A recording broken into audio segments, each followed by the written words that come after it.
સુરતમાં ice dish ખાતા પહેલા ચેતવા જેવો કિસ્સો છે. પાલિકાએ શરૂ કરેલ રિપોર્ટમાં 3 નમૂના ફેલ થયા છે. સુરતમાં આઈસ ડિશની 23 દુકાનમાંથી 16 સેમ્પલ લેવાયા હતા. સિંગણપોરમાં જેબી આઈસ ડિશ, અડાજણના રજવાડી મલાઈ ગોલા અને રાજ આઈસ ડિશના સેમ્પલ ફેલ થયા છે. અડાજણ રજવાડીમાં મિલ્ક ફેટમાં ફેટની માત્રા ઓછી, રાજમાં ક્રીમના નમૂના ફેલ, તો જેબીમાં ઓરેન્જ સિરપ ફેલ. પાલિકાએ 3 જગ્યા પરથી વસ્તુઓનો નાશ કર્યો. આ 3 દુકાનદાર સામે કાયદેસરની કાર્યવાહી કરવામાં આવશે.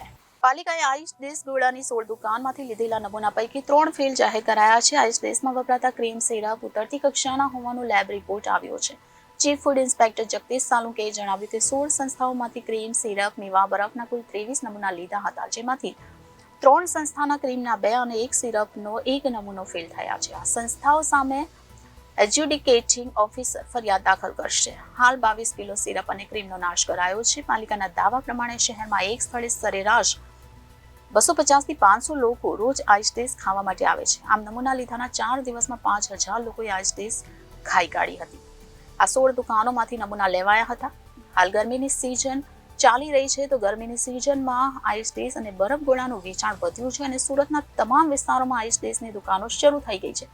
ત્યારે કેટલાક વિક્રેતાઓ દ્વારા ઉતરતી ગુણવત્તાની ખાદ્ય સામગ્રીનો ઉપયોગ કરાતા હોવાનું મનપાના ધ્યાને આવતા અલગ અલગ વિસ્તારોમાંથી 16 આઈસ ડિશ વિક્રેતાઓને ત્યાંથી મનપાએ 23 જેટલા સેમ્પલ લઈ તપાસ માટે લેબોરેટરીમાં મોકલી આપ્યા હતા, જે પૈકી 3 વિક્રેતાના સેમ્પલ ફેલ થયા છે. 3 દુકાનદાર સામે કાયદેસરની કાર્યવાહી કરવામાં આવશે.